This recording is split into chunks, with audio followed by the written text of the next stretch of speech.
Good morning! Nakagisingan na nga namin na brownout pala, hindi na nga lang din namin namalayan. Basta pagmulat lang ng mga mata namin, naka-on na lang yung emergency light. Tuwing umaga talaga dito sa Baguio ay napakalamig kasi kaya napakahirap din bumangon pero kailangan magtrabaho eh. Pagkatapos ko nga magluto ng dalawang itlog, pritong itlog ay pinasuyo ko na lang din kay Mister yung sinangag. Tapos nung maluto na nga yung sanag, tsaka naman namin sinadok yung noodles para may kaunti kaming sabaw. Hindi kasi ako pwedeng mag-skip ng breakfast ngayon kasi nag-antibiotic ako na magkakasi yung ngipin ko ilang araw na. Buti nga at medyo nawala yung sakit kasi nga kapag ka nga hindi sana mawawala yung kirot ngayong araw ay hindi ako papasok. Ewan ko ba naman kasi sa sarili ko din. Namagana to nakaraan pero nung pa yung sakit hindi ko din pinabunot. Pero sa Sabado sigurado ka kang ipapabunot ko kasi nga ayaw na mag-suffer ulit ng ganito ha. Pagkatapos na nga namin kumain ay agad-agad na rin akong uminom ng gamot at nag-prepare na din ng bihisan ko habang nasa CR si Mister. Mabilis ang kilos na lang rin kasi kailangan talaga naming makaalis ng before 7 o'clock. Schedule ko nga ngayon ng basain yung buhok ko kaya kailangan mas bilisan ko pa ang kilos kasi habulin ko pa yung oras ko mag-blower.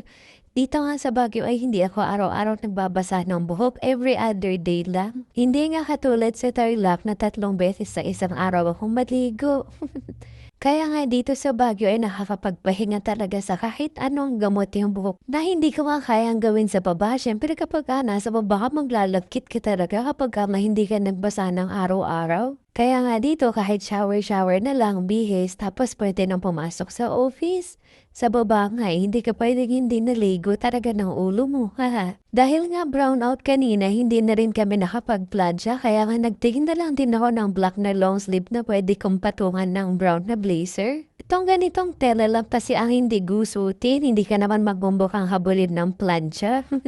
Tapos mainit pa sa katawan kaya hindi mo mararamdaman yung ginaw sa labas lalo na magbabiyahe. Habang nagpe-prepare nga ako at nagdiligpit pa ng kaunti dito sa bahay ay naayos muna ni Mr. yung sasakyan. Sakto kapag lalabas ako ay dire-diretso na nga kaming aalis. Kung sa mga kolorete lang sa mukha, hindi kasi ako masyadong mahilig. Sunblock lang tapos lip balm may okay na. Meron naman akong liquid eyeliner sa bag pero minsan-minsan ko nang ginagamit. Depende lang talaga kapag may kailangan formal na attendan. May pulbos din naman ako sa bag pero ginagamit ko lang yun pag malakit talaga yung mukha ko. 7:07 na kayo nang nakaalis kami kaya nga medyo late na.